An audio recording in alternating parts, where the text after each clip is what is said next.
मनीष कश्यप समर्थित उम्मीदवार और भोजपुरी के बड़े स्टार कहे जाने वाले गुंजन सिंह ने लोकसभा चुनाव से पहले पर्ची जो कटाना पड़ता है, नॉमिनेशन से पहले वो पर्ची कटवा ली है। और इसी के साथ मनीष कश्यप ने बिहार में महाभारत का आगाज कर दिया है।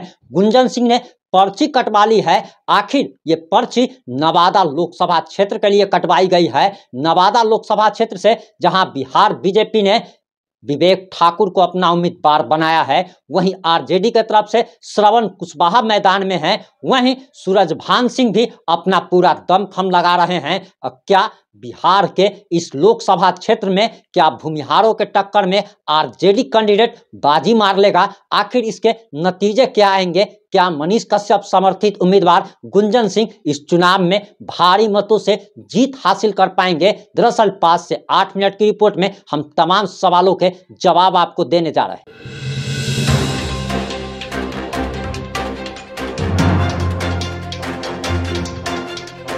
नमस्कार, मैं प्रिंस कुमार सिंह और आप देख रहे हैं पॉजिटिव इंडिया। अगर अभी तक आपने चैनल को सब्सक्राइब नहीं किया है या हमारे फेसबुक पेज को फॉलो नहीं किया है तो अभी कर लीजिए, और जो लोग ऑलरेडी कर चुके हैं उन तमाम लोग को सहृदय धन्यवाद। अब वापस आते हैं अपनी खबर पर। दरअसल आपको बताते चले कि 3 भूमिहारों की टक्कर में इस बार आरजेडी कैंडिडेट नवादा लोकसभा क्षेत्र से जीतने की संभावना बताई जा रही है। बिहार का नवादा लोकसभा क्षेत्र हॉट सीट बन गया है। यहां से जहां बिहार बीजेपी ने सीपी ठाकुर के बेटे विवेक ठाकुर को अपना उम्मीदवार बनाया है, वहीं आपको जानकारी देते चले कि नवादा से गुंजन सिंह ने भी अब पर्ची कटवा ली है। 25,000 रुपए की यह पर्ची कटवाई गई है, जो कि नॉमिनेशन से पहले कटवाना पड़ता है। और इसी के साथ गुंजन सिंह ने जो वादा किया था, उन्होंने दावा किया था कि मैं तो चुनाव लड़ूंगा, चाहे किसी पार्टी से लड़ूं या फिर निर्दलीय लड़ूं। आपको बताते चले कि गुंजन सिंह लगातार प्रयास कर रहे थे, चिराग पासवान से लगातार उनकी मुलाकात हो रही थी,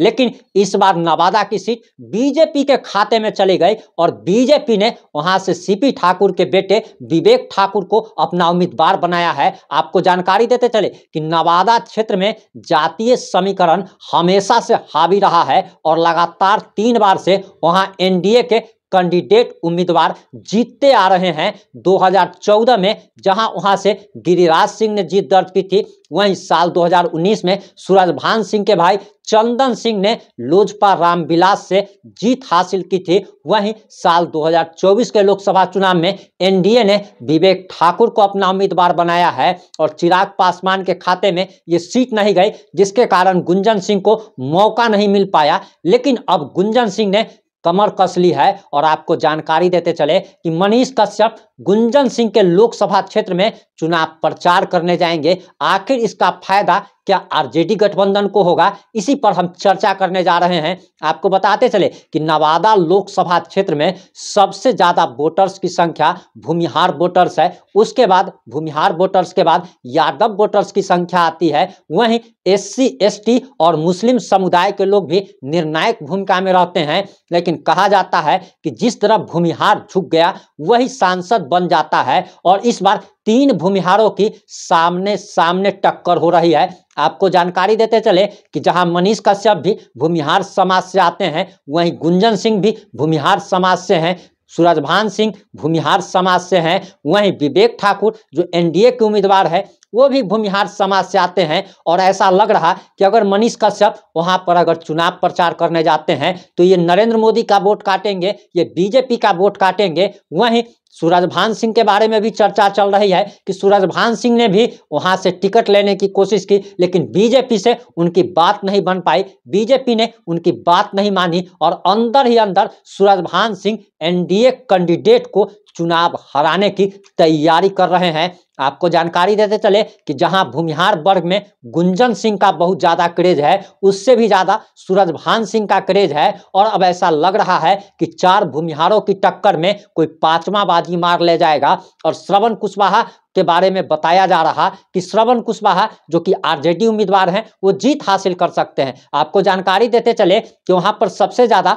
भूमिहार वोटर्स, उसके बाद यादव वोटर्स, और यादव वोटर्स के बारे में कहा जा रहा कि 80% यादवों का पूरा का पूरा मुसलमानों का वोट श्रवण कुशवाहा को जाएगा, यहाँ भूमिहारों में वोट बढ़ जाएगा और कहीं ना कहीं सूरजभान सिंह हो या फिर मनीष कश्यप हो, ये मोदी को मात देने में कामयाब हो पाते हैं अथवा नहीं हो पाते हैं। इनका कैंडिडेट जीतता है अथवा हारता है, लेकिन एक बात तो तय है कि ये लोग एनडीए को भारी नुकसान पहुंचा सकते हैं और विवेक ठाकुर का जीतना मुश्किल हो सकता है। हालांकि असंभव नहीं है, क्योंकि लगातार 3 बार से वहां पर एनडीए के प्रत्याशी ही जीतते आ रहे हैं और कहा जाता है कि भूमिहार के साथ साथ ओबीसी के साथ साथ दलित वर्ग और बहुत सारे मुसलमानों में भी ऐसी संख्या है जो कि आप कह सकते हैं कि 10 से 15% मुसलमान भी बीजेपी को वोट करते हैं। तभी तो लगातार वहां से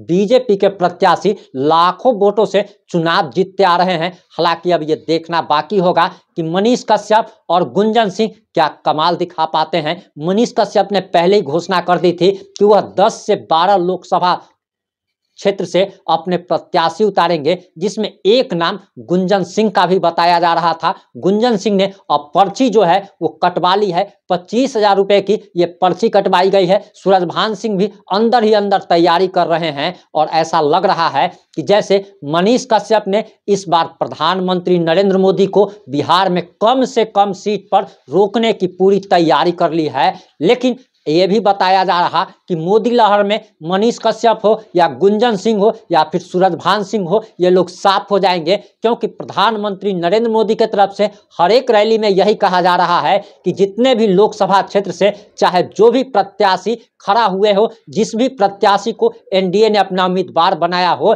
लेकिन प्रधानमंत्री नरेंद्र मोदी पूरे देशवासियों से अपील कर रहे हैं कि आपको प्रत्याशी का नाम नहीं देखना है, चेहरा नहीं देखना है, आपको ये सोचना है कि आपके लोकसभा क्षेत्र से खुद नरेंद्र मोदी चुनाव लड़ रहे हैं। हर एक लोकसभा क्षेत्र से नरेंद्र मोदी चुनाव लड़ रहे हैं और आपको देश के विकास के लिए आपको प्रधानमंत्री नरेंद्र मोदी को वोट देना है। और इस तरीके का कैंपेन पूरे देश में भाजपा चला रही है और बताया जा रहा कि साल 2014 से जो मोदी लहर चल रही है, इस मोदी लहर में मनीष कश्यप भी उड़ जाएंगे। हालांकि राजनीतिक विश्लेषकों का यह भी कहना है कि मनीष कश्यप को पेशेंस रखना चाहिए था। अगर बिहार बीजेपी ने अगर उन्हें अपना उम्मीदवार नहीं बनाया तो उन्हें विधानसभा की तैयारी करनी चाहिए था, विधानसभा चुनाव तक उन्हें बीजेपी का रुख देखना चाहिए था, इतना हड़बड़ाना नहीं चाहिए था। लेकिन अब मनीष कश्यप तो आगे कदम बढ़ा चुके हैं।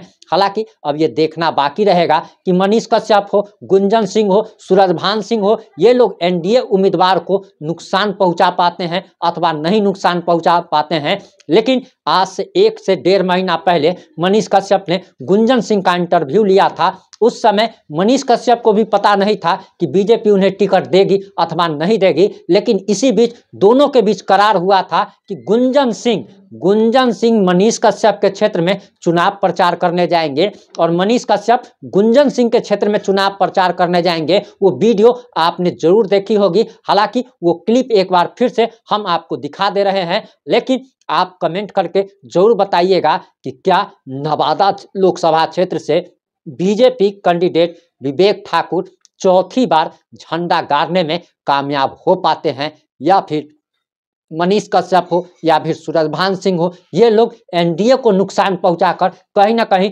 तेजस्वी यादव को फायदा पहुंचाने की तमाम कोशिशें कर रहे हैं। और यही बात बहुत सारे लोगों को नागवार गुजर रही है और इसी के लिए कहा जा रहा कि मनीष कश्यप की छवि एक बार फिर से गिरती चली जा रही है। हालांकि जनता ही मालिक होती है। आपका इस मुद्दे पर क्या राय है, आप अपनी प्रतिक्रिया जरूर दीजिएगा। जुड़े रहे हमारे साथ। जय हिंद, जय भारत।